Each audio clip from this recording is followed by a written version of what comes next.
Okay, so we have some idea about our data based on these quick, the structure of our data and the skim, but we really want to make some plots in order to know more about our data. So one of the things that makes R challenging is that there are many different ways to do the same thing. And this is especially true for graphics. There's three main ways to make plots in R. One is the graphics library. People often call these base R graphics. They come with R. You don't have to use any additional packages. They're very commonly used, but they can be kind of unfriendly to users. Then there are lattice graphics, which are really powerful, but they're also really tricky to customize. If you took an R lab with me where we were using the formula syntax, you might have seen some graphics like that. And then the one that we're going to be spending the most time on in this class is ggplot 2. So this is based on the Grammar of Graphics, which is a book by Leland Wilkinson. And it's going to build up plots kind of slowly. If you've taken an intro R lab with me where we used the tidy syntax, this is kind of the way that you've learned how to make graphics. So in this class, we're probably going to end up using some of each of those, but I'm going to focus the most on ggplot 2 because I think that it is the most flexible while also being the most user-friendly. So it's a good balance of those two things. So we're going to think about plots of one variable to start with. So if we had a single quantitative variable, we might want to make a histogram to show that distribution. So I have some code here that makes a ggplot, and if I wanted to, I could hit the play button, and then it would sort of put that histogram right in line in my R Markdown document. So this is what I don't prefer. So I'm actually going to go back to my preferences, and I'm going to change that R Markdown. I'm going to uncheck show output inline, and then come back here and hit the play button. So now it runs the code in the console and it shows me the plot over here in this plot tab. And then if I want to make it bigger, I can click zoom and then it'll pop out. So, so that's the way that I prefer. That's just kind of how I work. It doesn't matter which one you do. So here is the distribution of professor salaries. It's looking, kind of unimodal, but it's skewed to the right because it's got that long tail. And if I had to estimate the mean or the median, I'd probably, say it's around $100,000.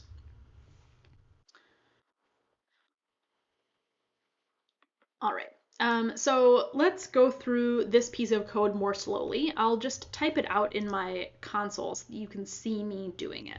So I'm going to use the ggplot function, ggplot parentheses, and then you need to tell it what your data is. So you say data equals, and then you're going to put in the name of the data set. So in this case, it is salaries. And if I just hit enter here, I would just get an empty kind of gray rectangle. That's not very useful. The way that ggplot really works is by adding these things called geoms, which are geometric objects. So in my console, I'm going to hit the up arrow on my keyboard to get to the code that I typed before, and then I'm going to add on using the plus. So I say plus, and then it's geom underscore.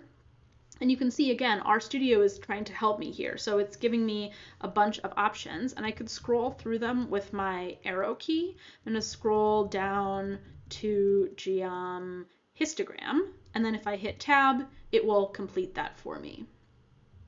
And then the thing that really makes the histogram show up is the aesthetic mapping. So that is AES parenthesis, and then I'm going to tell it that the x variable is equal to salary. And then if I hit enter, it makes that histogram for me. So it's making the histogram, but it's also giving me this message. It said it's using 30 bins, but I should pick a better value with bin width. I'm going to hit the up arrow here, and then I'm going to use my arrow key to get inside that last parenthesis there. So I'm inside the parentheses of the Geom histogram, but I'm outside the parentheses of that AES. and I'm going to put a comma because I'm going to add some more information. So that's how you continue things inside of functions, is with commas. So I'm going to say bin width is equal to, and then I'm going to take a stab. Maybe I'll do 50,000, 50, and then 1, 2, 3 zeros. So these will be bins of $50,000 wide. Those bins are too big. So I could hit the up arrow and edit this code. Let's make them $25,000 wide. That's still pretty wide. What about $10,000 wide? Okay, that's looking pretty reasonable. And now it's not giving me that message. So it's just trying to help me do a good job with my graphics and not just use defaults. So you can also see a sort of smooth version of this distribution by using a density plot. So I would encourage you to try swapping that Geom histogram code so that it makes a density plot. See if you can do that and then come back.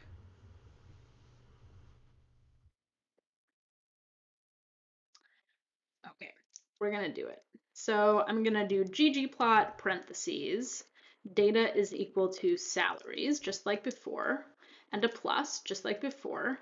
But now I'm gonna do geom underscore, and then if I start typing geom density, and then it just takes the same information, AES x equal salary, and then I could hit Command Return, which I think is Control Enter on Windows, or I could hit this play button. And there's a nice smoothed density. Cool. So those are some graphic choices for numeric variables. If we had categorical data, it's probably more appropriate to use a bar chart. So I would use a geom underscore bar, and then I would say x is equal to one of these categorical variables. So again, I'm gonna Command Enter, and now I can see most of the people in this data set are professors, and then I've got about the same number of assistant professors and associate professors. So all of these plots are using the same syntax, where we have ggplot, data equals, and then we substitute in the name of the data, and then we've got geom underscore, whatever kind of plot we want, and then AES x equal, and then we put in the name of the variable. So the geoms are geometric objects. We've seen 3 of them here, but there's a lot more. You can kind of see by doing geom underscore, and then you can sort of scroll through them. There's a bunch. And there's other ways that you can write ggplot2 code that would work. So you can put this AES somewhere else. You don't always have to write data equals. So there's kind of different styles of writing it. But for right now, just focus on doing code like this. So we've talked about making some plots, and I'd just like to take an aside and talk a little more about R Markdown. So this is a .rmd file, which means it's written in R Markdown. I've used the specific syntax so that it's going to look nice when it's a completed document. So right now I have these things that have the pound sign, pound, pound, pound, and that means it's a section heading. And then when I have code, I have this tick, tick, tick, curly braces R, curly brace, then I have the code, and then I close it off with the tick, tick, tick again. So all of these things are special formatting choices. So if I have stuff in an R Markdown document, I can click this button up here that says knit, and that will process my R Markdown document into an HTML document. So let's try it. It takes a second because it's running through all of the code, and it might give me some messages, but then it should pop up a knitted version of this file. So let's scroll back to the top of my R Markdown document. You can see that I specified the title was Lab Introduction to R and RStudio, and now that's showing up as really big letters here. And then I have pound, pound introduction. That's a big section header. In the document, I had backtick R backtick. That looks like formatted code here. I used the dashes and those turned into bullets. Let's see, let's scroll down. So there are some places where I have code and things like I said the structure of the data. Where did I do that? So I had the stars around it, and that turned into italics. But then the places where I had code, I see the code and then I see the output of the code. Or I see the code and I see the plot. So this is what is really powerful about R Markdown is you can combine together text and code and the output of code. So instead of like a Word document where you might need to paste all of your graphics in, and then if you change something you have to go back and update everything, you just change the code in your R Markdown document and you click knit again and you see the updated version. So I'm going to X out of this for right now and then go back down to where we were. All right, I have an R Markdown troubleshooting page that's on Canvas. This is how you make a link. So if we'd looked at the knitted version, it would have been a nice formatted link. I usually put eval equal false at the top of the document so that the output of the code doesn't show up, but it looks like I actually switched this when I was editing it. So now it says eval equal true. That's why it evaluated the code and put those plots right in there for me. Let's go back down to wherever I was. Okay, so you're going to submit homework by writing it in a .rmd file and knitting it, and you're going to upload the knitted HTML document. So if I go look in my Files tab now, I have an HTML document. I don't know why I have two right now, so we'll have to check that out in a little bit. But let's get back to ggplot 2.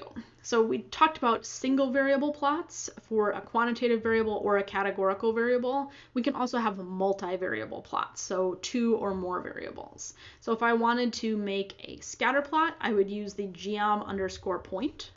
And again, I could write ggplot parentheses. And here I'm kind of shorthanding. I'm not saying data equals, I'm just typing salaries. And then R knows that if I just write that, that's the data. So ggplot of salaries plus geom underscore point, parentheses. And then in there, I'm going to do an AES for aesthetic. X is equal to, and then this variable, I could go over here and look. It is yrs.since.phd, and I need to make sure that I'm spelling it exactly right because this is a programming language and it's going to be really picky about misspellings. R is also picky about capitalization, so you have to watch out for that. And then Y is going to be equal to salary. Okay, and if I hit enter, now I get a nice scatter plot. Cool. If I had a quantitative variable and a categorical variable, I could do side-by-side box plots by saying X is sex and Y is salary. So if I click the play button here, now I can see that it looks like on average, men are getting paid more than women. That does not surprise me, I guess, but it is not good. If I had two categorical variables, things are a little bit trickier. I could make a bar chart that facets it. So let's look at that. Let's plot this and zoom it. So this is showing the relationship between sex and rank. So I can see of the assistant professors, most of them are male, and then there's a smaller proportion that are female. The associate professors, it's about the same proportion, and then for the full professors, whoa, the proportion changes. So I can see the relationship between those two variables by faceting. So I have a bar chart of sex, and then I'm faceting it, meaning I'm breaking the data into 3 separate parts and making the same plot for each of those parts of the data set. If you have questions about any of this, feel free to write them on Teams or bring them to our synchronous class. There's all kinds of other stuff that you can do in R and in ggplot too. We'll talk more about it throughout the class, and I'm happy to talk one-on-one with you. If you want to learn more, you can always use the question mark and then, Geom_histogram and hit enter, and that'll open up help over here in this help window, and you could read about how the function works and the different arguments. You can read more about the arguments here. I usually start by scrolling all the way down to the bottom and looking at the examples, and all of the examples should work just as is. So if I copy out these 2 lines of code and paste them into my console and hit enter, that should just work. That's another built-in data set from R. So it usually helps me to look at the examples more than anything else. So we've talked about exploratory data analysis. We've looked at some plots. We should also look at some summary statistics. We're gonna probably be using the tidyverse syntax a lot, which looks like this. So I'll type it out at my console so that we can talk about it as I go. So we type the name of the data set, salaries, needs a capital S, and then we're gonna use this pipe, which is the %sign, the greater than sign, and the % sign. And if I hit enter in my console, the prompt, which is the little caret, changes to a plus. And that means I know that you're going to type some more code and I'm waiting for you to finish out. So I'm going to type summarize, parentheses, and I want to take the mean of salary. And then outside of those parentheses, comma, I'm also going to take the SD of salary. And then if I hit enter, it shows me the mean and the standard deviation of the salaries. If I had gotten into this point with my pipe and hit enter, and then I wanted to do something else, every time I hit enter, it's just like, you're not done. What's going on? Sometimes I get into this situation by accident, like I forget to close off a parenthesis or something like that. The way to get out is to hit the escape key on your keyboard, and that'll get you back to the prompt. You could also see the mean and the standard deviation in skim, so sometimes it's just as easy to skim the data set as specify which specific summary statistics you want. Okay, so now we're getting to the good stuff, linear models. So the syntax for linear models is different than tidyverse syntax. It's a little bit more similar to the lattice graphics syntax, if you've seen that before. And the way that the framework works is you have your goal, which is probably your model type, parentheses, y, tilde x, comma, data is equal to, and then the name of your data. So we're gonna use this salaries data to do some modeling. So I'm gonna go back to my plots tab, and I can use these arrows to scroll back in my plots. I'm going to just scroll back to this scatter plot. And I think I'm going to try and use a linear regression model. I'm going to try and fit a line kind of like, like that on this data. And I'm going to use the R function LM, short for linear model, to do that. So I've chosen a linear model. I'm going to fit it using R. I could just type at my console LM parentheses salary, and then I need the tilde. That is up on my computer keyboard. It's above the tab key underneath the escape key, at least on the Mac. It should be up in that corner. And I have to shift click to get it. It's also the backtick button. So salary tilde, which is the little squiggle, years since PhD, comma, data is equal to salaries. And if I just hit enter here, it's going to just run it in my console, and it's going to show me the call, which is kind of what I typed in, and then it's going to give me my model coefficients. So it gives me my intercept, which is 91,000 something. So, it's like underneath 10,000. Down here, I guess. And then it's got the slope. So it's a positive slope. So that's what we mean by fitting the model, is finding the coefficients, like the intercept and the slope. But this is just printing that information out in my console. Usually in this class, we need to do something more with our model. So we're going to run code like this. And I would read this code as M1 gets, and that's this assignment operator, the linear model of salary by year since PhD, comma, data equals salaries. So I'm going to open it up so that you can see my environment again. Right now I just have salaries in here. But if I click the play button on this chunk of code, nothing prints out in my console, but I have something new in my environment. So I have this object called M1. If I hit the down arrow, oh, there's a bunch of nonsense in there. So let's just close that up. So this thing is the assignment operator. It's like the less than sign and a dash, and that's the way you assign something into a name. So I decided to call my model M1, and so I'm taking the results from this code and I'm kind of poking it into that thing named M1. You can also use the equals assignment operator. I'm being inconsistent here in my lab. I try to use the arrow, but sometimes I also use the equals, but I do switch between the two, so I apologize for that.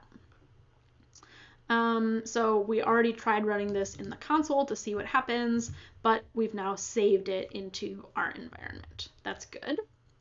And now if we want to assess and use this model, we probably need to look at the model output.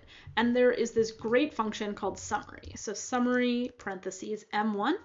And if I hit enter, now I get a ton of information about my model. Again, I've got the call, I've got some stuff about residuals, which I almost never use, and then I've got this section about coefficients. So this gives me the same information in this estimate column. So this is the same intercept and the same slope. It's just oriented a little differently.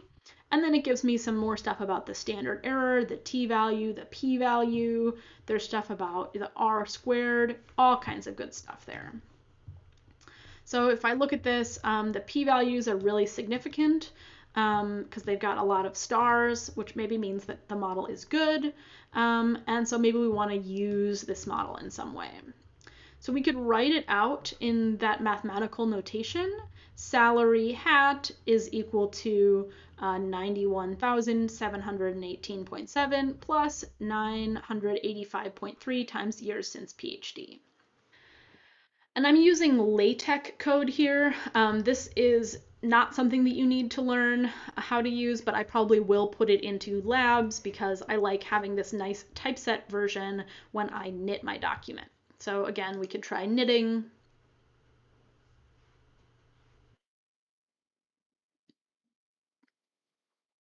It takes a little while, but then it pops it up. And if I scroll down, let's see. These are those nice links that I was talking about. We've got our summary statistics, our linear model. Yeah, and so you can see it's just the nice final model, which is, I think, easy to read. So I would like you to think about these 4 questions with regard to this model. Maybe pause the video and try and figure out the answers to these questions, and then come back and I'll talk about the answers.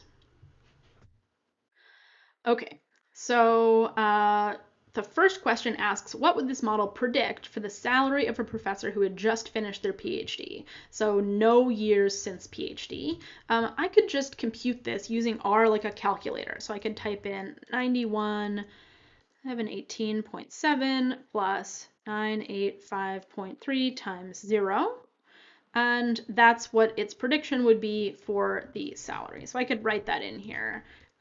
It would predict a salary of $91,719. Maybe I'll sort of round like that. And I should say this is, I think, professors at Research One universities, so like big places like the University of Minnesota, probably not at small places like the University of St. Thomas.